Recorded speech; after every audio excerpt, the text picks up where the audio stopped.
Hello friends, બધાને ભાવથી જય સ્વામિનારાયણ, જય શ્રી કૃષ્ણ, રામ રામ। તો હું સરસ મજાની તૈયાર થઈને જઈ રહી છું ગિરનારની ગોદમાં ભવનાથ તળેટીએ। ત્યાં આવેલો છે શેરનાથ બાપુનો આશ્રમ, ત્યાં જવાનું છે અને હું અને મારા એપાર્ટમેન્ટના બધા આજે જઈએ છીએ। રવિવાર છે તો બાળકો સાથે, અને તમે પણ ગિરનારને જોવો હોય, માણવો હોય તો આખો વિડીયો જોજો। હું તમને આજે અમારો ગરવો ગિરનાર બતાવીશ, તો જોડાયેલા રહેજો આખા વિડીયોમાં। ચાલો હું ફટાફટથી લોક મારીને જાઉં છું, નીચે લોકો બધા રાહ જોવે છે, તો ચાલો જોડાયેલા રહેજો, આખો વિડીયો જોજો અને કમેન્ટ જરૂર કરજો। અને આજે ગિરનારના દર્શન કરવાના છે, આજે મસ્ત મસ્ત વાતાવરણને માણવાનું છે, બરાબર છે।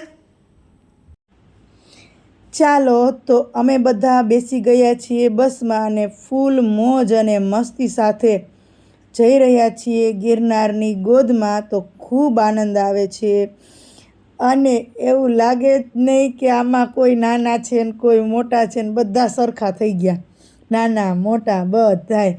અને અચાનકથી આ પર્યાણ થયું કે આપણે ભવનાથ જવું છે શેરનાથ બાપુના આશ્રમે, તો એ કે હાલો ને બધાય જઈએ। અને આપણે તો કે એપાર્ટમેન્ટવાળાને બસે છે, તો આપણે કંઈ પ્રોબ્લેમ નહીં, ફટાફટ કે જવાશે કે એને પાછું કે આવતું રહેવાનું કે પ્રસાદ લઈને। અમે બધા ઘણી વખત ગયા હોઈએ પણ પ્રસાદ લીધો ના હોય, ખાલી એમને ત્યાંથી ચક્કર મારીને આવતું। પણ આજ તો બધાની ઈચ્છા એવી હતી કે જવું છે, અને જો શેરનાથ બાપુના દર્શન થઈ જાય ને તો સારું એમ, કારણ કે મોસ્ટલી શેરનાથ બાપુ ત્યાં હોતા નથી, ને હોય તો એના કક્ષમાં હોય છે, અંદર એના રૂમમાં હોય છે, એટલે બહાર બહુ નીકળતા ના હોય। એટલે અમે બધાનું અચાનકથી પર્યાણ થયું ને એટલે બધાય જાય, અને અમને તો એમ લાગે કે કંઈક બહુ લોંગ ડ્રાઇવિંગ ઉપર જતા હોય ને એવું લાગે છે અત્યારે। અને બધાય ફૂલ મોજમાં છે હો, કારણ કે હમણાં તો જો આ બધું નવું નવું છે, અને બધા એકબીજાને આરે મેચ થઈ જાય એટલે સરસ મજાના પ્રોગ્રામ હોય છે। અને એ બાને છે ને બધા બેસે અને બે ઘડી વાતો થાય, એકબીજાને ઓળખે, નહીંતર પછી બધા પોતપોતાના કામમાં હોય તો પછી એપાર્ટમેન્ટમાં રહેતા હોય તો ઘણી વખત કંઈ સંબંધ ના હોય, એવું થાય। ઓલું પ્રોગ્રામ હોય ને તો મજા આવે અને બધા એકબીજાને ઓળખતા થાય। એટલે આજે બધા એપાર્ટમેન્ટવાળા હજી ઘણા બાકી છે, કોઈ આડાવડા બધા ગયા છે, એટલે બાકી તો અમારે એપાર્ટમેન્ટવાળા બધા હરખુડા છે, બધા આવે જ, એવું નહીં કે ના આવે એમ, એટલે બધા આવે જ। અને આજે 2-4 ફેમિલી છે એ બધાને ક્યાંક ને ક્યાંક જવાનું થયું ને એટલે ન આવ્યા, એટલે આજે હું તમને સરસ મજાના જૂનાગઢની ગિરનાર તળેટીના દર્શન કરાવું। ચાલો આ રસ્તાનું મસ્ત મસ્ત માહોલ જોજો, અને નાનો મોટા સ્થળ આવે એ જોજો, તો તમને આજે પ્રાકૃતિક સૌંદર્યને નિહાળવાનો સરસ મજાનો આવો અવસર મળશે। જો છે ને લીલીછમ ધરતી, એવું લાગે છે કે જાણે લીલી ચૂંદડી ઓઢીને ગિરનાર બેઠો હોય ને એવું લાગે છે, એવું લીલુંછમ વાતાવરણ થઈ ગયું છે। અને એને બસમાંથી બેઠા બેઠા જોતો જવાની મજા આવે, અને વરસાદનું વાતાવરણ હોય એટલે બધી જૂનાગઢની પબ્લિક ભવનાથમાં આવે ને એમાંય રવિવાર હોય એટલે વાત પૂછોમાં। અને ઠેક ઠેકાણે સરસ મજાના કાવાની રેકડીઓ ઊભી છે, અને અહીંયા ભવનાથમાં કાવો બહુ સરસ મળે છે, એટલે બધા કાવો પીતા હોય છે।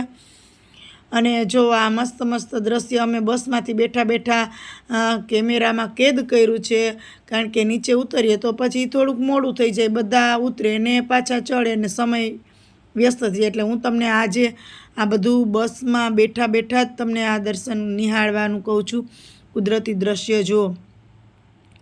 અને ધીમે ધીમે પબ્લિક પણ આવી ગઈ છે, જો તમને હમણાં આજે પબ્લિક દુનિયાની દેખાશે, કારણ કે રવિવાર છે અને વરસાદ સારો એવો થઈ ગયો છે, એટલે બધાને એમ હોય ને કે ગિરનારની ગોદમાં જઈએ, થોડું ઘણું ખાઈએ પીએ, હરીએ ફરીએ, મોજ કરીએ, એટલે આજનો દિવસ એન્જોયમાં જાય। એટલે જો આ બધા તમે જો બાઇક લઈને જાય છે ને એ બધા ભવનાથમાં જ જાય છે, અને અમારા બાળકો જો બસમાં બેઠા બેઠા આનંદમાં છે, મોજે દરિયા છે બધાને, નાનાથી માંડીને મોટા બધાને।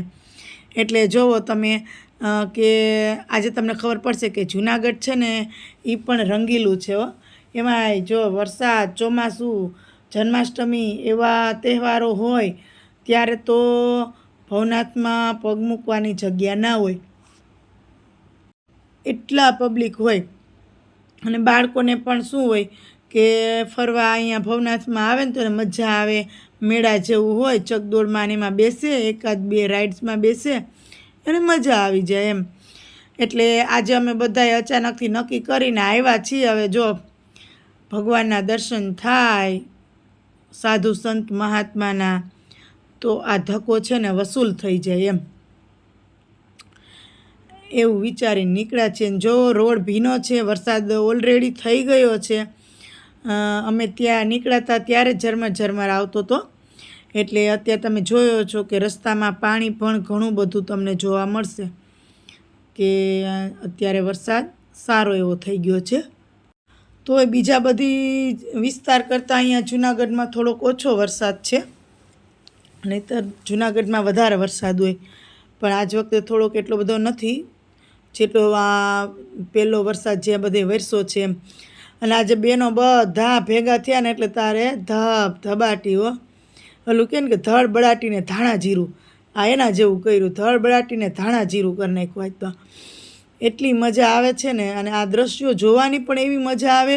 અને પબ્લિક પણ બહુ છે હો, રસ્તામાં ઠેકાણે બધાને જ્યાં મજા આવે ને ત્યાં કાવો પીવા ઊભી ગયા છે. કોઈ ઘરેથી નાસ્તો લઈ આવ્યા છે અને કોઈ અહીંયા આવીને ખાવા પીવાનું હોય. એટલે આજે અમે તો નક્કી કર્યું છે કે અમારે તો ભાઈ પ્રસાદ જ લેવો છે, ક્યારેય લીધો નથી ને એટલે જો તમે આ સરસ મજાનું દ્રશ્ય જુઓ કે જે આ ગિરનારની ગોદમાં જઈ રહ્યા છે આ બધી પબ્લિક. જુઓ ઠેકાણે કાર ઊભી છે, હજી તો તમને પબ્લિક બાકી છે જોવી, હમણાં બતાવું તમને. ધીરજ રાખો, હવે જ પબ્લિક જોવા મળશે. હજી તો 5 વાગ્યા છે તો આટલી પબ્લિક છે. જોવો આમાં પાર્કિંગ જો તમને ખબર પડી જાય કે આ ભવનાથનો જ્યાં મેળો ભરાય છે ત્યાં કેટલી પબ્લિક છે. એ જગ્યામાં જોવો કેટલું ટ્રાફિક છે. હજી તો આ ઘડિયાળના બપોર પછીના 5 વાગ્યા છે તોય આટલા માણસો જોવા મળે છે વરસાદ પાણીના. તો હજી 7, 8, 9, 10 વાગ્યા સુધી કેટલી પબ્લિક હોય તમે અંદાજે ન લગાડી શકો, એટલી પબ્લિક હોય. બધા છેલ્લી બાકી અહીંયા આવીને બેસે, પણ આવે ખરા. વરસાદ થાય એટલે બધા જ નીકળી પડે અહીંયા ગિરનાર તરફ. તો તમે જોઈ રહ્યા છો ને કે કેવું સરસ વાતાવરણ છે અને કેટલું બધું મનોરંજન થાય એવું સરસ મજાનું, ને પબ્લિક પણ એટલી છે. એટલે આજે છે ને અમારા ભાગ્ય ખુલી ગયા કે એમ તો હાલે કે અચાનકથી પરિણામ થઈ ગયું આવવાનું. અને ખરેખર છે ને ક્યારેક બધાને સમૂહમાં ભેગું સાથે જવું જ જોઈએ એમ. જો જાય ને તો એક અનેરો આનંદ આવે એમ. ઘરના ફેમિલી સાથે તો આપણે જાતા જોઈએ, પણ આપણા આડોશ પાડોશના એપાર્ટમેન્ટવાળા સાથે જાય ને તો એની મજા જ કંઈક અલગ છે અને એનો આનંદ અનેરો હોય છે. એટલે ક્યારેક મહિનામાં 2 મહિને જેમ સમય મળે એવી રીતના બધાને અનુકૂળ આવે ને એમ એકાદું દિવસ જઈ આવવું, સાથે બેસીને જમવું, જેથી કરીને એકબીજાની ઓળખ, એકબીજાની લાગણી, એકબીજાનું સ્નેહ પ્રેમ ટક્યો રહે અને વધતો રહે. એટલે બધા તમને દર્શન કરાવ્યા ને પછી અમે આવી ગયા શેરનાથ બાપુના આશ્રમની નજીક. પણ જોવો અહીંયા શેરનાથ બાપુના આશ્રમમાં અંદરની સાઈડ ફોન બંધ રાખવાનો હોય છે. ત્યાં શૂટિંગ ઉતારવાની, ફોટા પાડવાની બધી મનાઈ હોય છે. એટલે હું તમને આજુબાજુનું દ્રશ્ય દેખાડીશ. જો આમાં બધા એક પછી એક બસમાંથી ઉતરી રહ્યા છે, નાના મોટા. આજ કોઈ નાના મોટાનો કોઈ લિહાઝ નહોતો, બધા બાળક થઈ ગયા હતા, બધા સરખા થઈ ગયા હતા. નાના કોણ મોટા કોણ એવું કાંઈ નહીં. અને આમે જો આપણે ફરવા ગયા હોય ને ત્યારે આપણે બધું નાના મોટાનું વર્તન મૂકી દઈએ ને તો જ મજા આવે, તો જ એ છે ને એન્જોય કરી શકો તમે, નહીંતર ન કરી શકો. જો આ બધા અમારા માસીની છે ને બધા જોરદાર છે બાકી. અને અમારી આ બચ્ચા પાર્ટીની તો હું વાત કરું હવે, એની તો એની ટાઈમ એન્જોય જોઈએ ને તો હાલતા મને બોલાવે, હાલો આંટી એમ. અને આજે જો અમારા એપાર્ટમેન્ટના અમે આ બધા બહેનો અને બધા આવ્યા છે તો બધાને ચહેરા ઉપર એક અલગ જ આનંદ છે એમ. આજે આ રવિવાર છે, પણ આ રવિવાર છે ને કંઈક સ્પેશિયલ રવિવાર બની ગયો છે. કંઈ નક્કી નહોતું ને સાંજે બેઠા બેઠા કે હાલો જાવું ને તો અચાનક નક્કી થઈ ગયું કે હાલો જાય એમ. એટલે જો આ બધાય માસી ને બધાય તારે ને આ નિવૃત્ત છે બધા, આના સંતાનો બધા બહાર રહે છે ને નોકરીઓ કરે છે. અહીં 2 જણા જ રહેવાવાળા છે, એવાય ઘણા છે અમારા એપાર્ટમેન્ટમાં વડીલો. એટલે જો કેવી એને લાઈફ જીવવાની મજા આવે છે. અને આવું થોડું ઘણું લાઈફમાં હોવું જ જોઈએ, મનોરંજન, આનંદ, જેથી કરીને આપણને છે ને એક મનની શાંતિ મળે અને એક અદ્ભુત આનંદનો અહેસાસ થાય. ચાલો બધાની છેલ્લા અમે હતા હો, બાકી હાલો બસ ખાલી થઈ ગઈ. હવે અહીંયા પણ બધે ભીનું છે અને આ તમે જોવો ઉપરની ગિરનારની તળેટીઓ જોવો બધી કેટલી મસ્ત છે, જાણે વાદળા છે ને એને આર પાર થઈને જતા હોય ને એવું લાગે છે. અને અહીંયા બધા ઉતરી ગયા ને હવે અમારે બધાને છે ને દર્શન કરવા જવા છે. એટલે અહીંયા જો અમે બધા ભેગા થયા અને હવે અમે બધા છે ને ફોન મૂકી દેવાનો છે. એટલે ફોન મૂકી અને પછી બાપુના આશ્રમમાં દર્શન કરી આવીએ. જો ભાગમાં હશે તો દર્શન થશે, નહીંતર પછી ફરી ક્યારેક એમ. અહીંયા જૂતા ઘર છે, ત્યાં બધા ચપ્પલ મૂકી દેવાના અને વ્યવસ્થા બહુ સરસ છે કે બહાર જ બધાને ચપ્પલ નહીં મૂકવાના. અને આજુબાજુનું વાતાવરણ જો કેવું સરસ છે. અહીંયા તો રોકાવાનું મન થઈ જાય એવું છે. આપણને અહીંયા નહીં હોય નજીક એટલે મહત્ત્વ ના હોય, બાકી બહારથી કેટલા લોકો આવે છે અને અહીંયા ઉતારામાં રૂમ રાખીને રહે છે અને 2-4 દિવસ રોકાય છે. આપણે તો અહીં નહીં હોય ને એટલે આપણે કદર ના હોય. એટલે ચાલો અમે હવે નીકળીએ અંદર આશ્રમની અંદર. એટલે હવે હું ફોન મૂકું છું. જોઈ લ્યો તમે આશ્રમની આજુબાજુનું બધું વાતાવરણ અને આ ધજા ને બધું જો કેટલું સરસ છે વાતાવરણ, જો તો ખરી.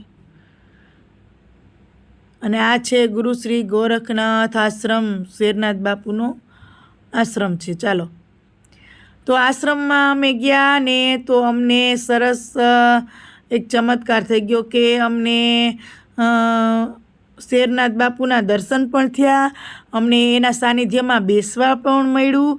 અને હું તો બહુ ભાગ્યશાળી છું કે મને કીર્તન ગાવા પણ મળ્યું.